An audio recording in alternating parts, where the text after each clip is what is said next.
Bien, regresamos entonces con el analista político Agustín Figueroa, con quien vamos a conversar sobre el discurso, la entrevista del presidente Ollanta el día de ayer. Agustín, muy buenas noches. Gracias por estar con nosotros. Buenas noches. No, para mí es muy grato estar contigo. Te felicito por tu programa. Te agradezco mucho. Cuéntanos, para empezar, ¿lo de ayer fue una entrevista o casi un discurso? ¿Cuál es tu opinión? Fue un discurso cachaciento a la nación con dos espectadores, ¿no? Hemos estado analizando con un grupo de gente de acá y de afuera, porque estas cosas pues también tienen un impacto negativo o positivo en el exterior. Y es evidente que eso era el último ensayo de una entrevista que está preparada, ¿no es cierto? Además, no podía sacar el Canal 7 con un entrevistador del Canal 7 y el Canal 2 con un entrevistador del Canal 2. Es una mezcla un poco rara. A mí me da la impresión de que era una entrevista muy amarrada, ¿no es cierto? El presidente estaba muy seguro, se burlaba, no había repreguntas. Realmente ha sido un espectáculo desde el punto de vista periodístico, de la seriedad periodística, del rigor periodístico, ha sido bochornoso. A mí me ha quedado una sensación muy desagradable. ¿Aclaró lo que tenía que aclarar? Por supuesto que no, pero ¿cuál era el objetivo entonces?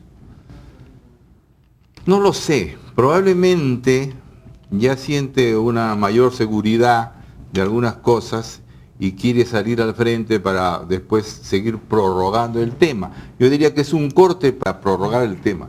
Sucede, y en esto me dirijo a tu público, que es un público que tiene mayor conciencia crítica, los televidentes que te ven a ti tienen un mayor interés en lo que pasa en el país y probablemente tengan un mayor nivel cultural, ¿no es cierto? Entonces les tengo que hablar a ellos de una manera distinta, ¿no es cierto? Tal como tú lo haces.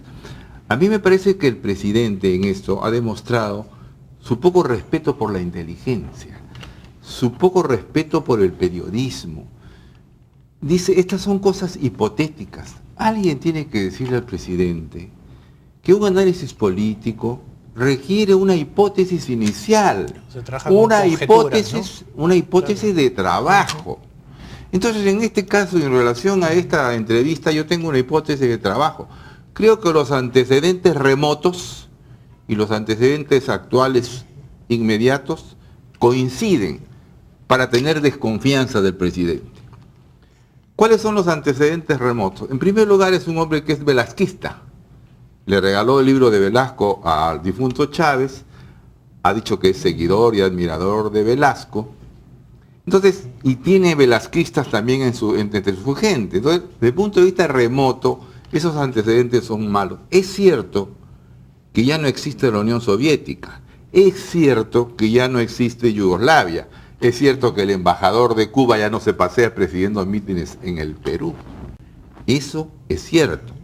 Pero también es cierto que las circunstancias son proclives a otro tipo de dictadura de izquierda.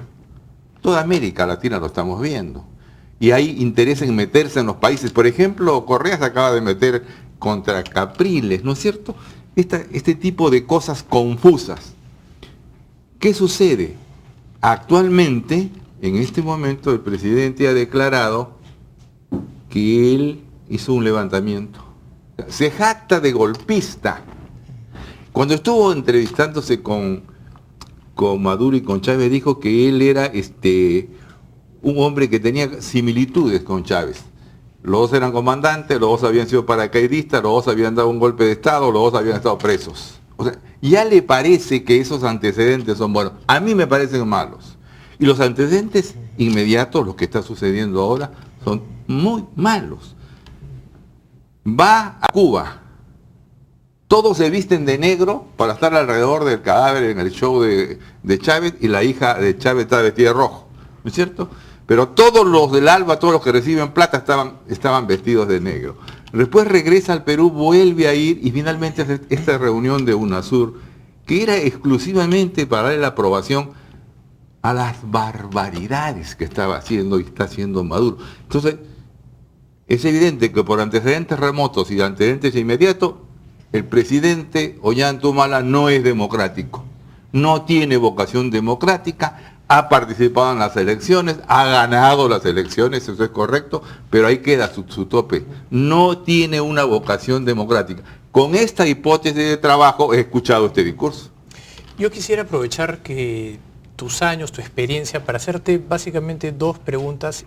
La primera es, el día de ayer en la primera parte de la entrevista, él trataba de demostrar a un estadista, a una persona que estaba por encima del bien y del mal, Sí. que era riguroso, pero a renglón seguido, cuando se le pregunta, por ejemplo, por lo de la candidatura eventual de su señora esposa, él agarra y dice que esas son castañas que se están quemando en un asador por la oposición y que se queden ahí quemándose, en una demostración, me da la impresión a mí, de inmadurez absoluta. Que se contradice mucho con la primera parte. ¿A ti qué te parece esa respuesta que siga eso en el tintero, siendo algo crucial no solo para el desarrollo económico, sino sobre todo político y democrático, ¿no? Claro, él está diciendo, esto lo han inventado los periodistas, los opinólogos, esto no tiene importancia, ustedes tienen que salir del problema. Es que es poco serio, pues. Cuando se tocan temas importantes, Ollantaytamala es poco serio en sus respuestas y poco serio en su conducta. Yo hace año y medio que sé que va a ser candidata, pero que me lo dijeron ellos mismos. Además he recibido información adicional durante todo este tiempo que me confirma que es la candidata. Se me ha acercado un hombre del gobierno y me ha dicho, oye, ¿por qué nos atacas? Yo no los ataco, le digo, yo opino sobre las cosas que me preguntan. Pero tú todo el tiempo nos atacas. No, le digo, yo estoy defendiendo los principios que supuestamente ustedes defienden. Entonces, ¿cómo? Es que me dijo, no podemos dejar de apoyar la candidatura de Nadine. Estaríamos locos si no apoyáramos a Nadine porque no tenemos a nadie más. ¿Para ti ese es el único escenario o ellos trabajan en 4 o 5 escenarios y el escenario de Nadine es uno de ellos? Es el principal escenario para esta pareja, ¿no? Que como ella misma ha declarado son aventureros de la política, aventureros con mucha suerte. Entonces, me parece que ellos lo que quieren es, usando el nuevo sistema sudamericano de dictadura por la vía electoral, salir elegido correctamente una vez y buscar todos los elementos para quedarse de manera antidemocrática, es decir, convertirse en una dictadura con un origen electoral, es para establecer un tipo de relación en toda América Latina. Ya es tan evidente, pues no es cierto, las casas del ALBA, UNASUR, que si bien es cierto que UNASUR es formado por Brasil para tener un control de América Latina sin Estados Unidos ni Canadá, la utilización máxima de UNASUR lo está haciendo pues Venezuela, país donde hay una enorme inversión brasileña, pues no es cierto, aquí hay mucho dinero. De tal manera que yo creo que quieren quedarse, modificando las leyes o como fuera, quieren quedarse, quieren mantenerse, quieren hacer la alternancia tipo Argentina, no son democráticos. El gobierno no es democrático, los nacionalistas no son democráticos y el presidente debía tener mucho cuidado cuando dice que hace sublevaciones. En la historia del Perú, ningún golpista ha sido patriota. En la historia del Perú, ningún golpista ha sido nacionalista. Al final, el golpe de Velasco terminó beneficiando a Chile. Hasta ahora no salimos de esos problemas, ¿no es cierto? Entonces, hacer gala de que es golpista, hacer gala de que ha estado en la cárcel, demuestra que en el fondo de su corazón lo que él quiere es mantenerse por la vía electoral con el refuerzo de su promoción en el poder. Para votar el tema Nadine, ¿hay alguna posibilidad o descartarías la posibilidad que la idea de Nadine candidata sea una cortina de humo para que en Perú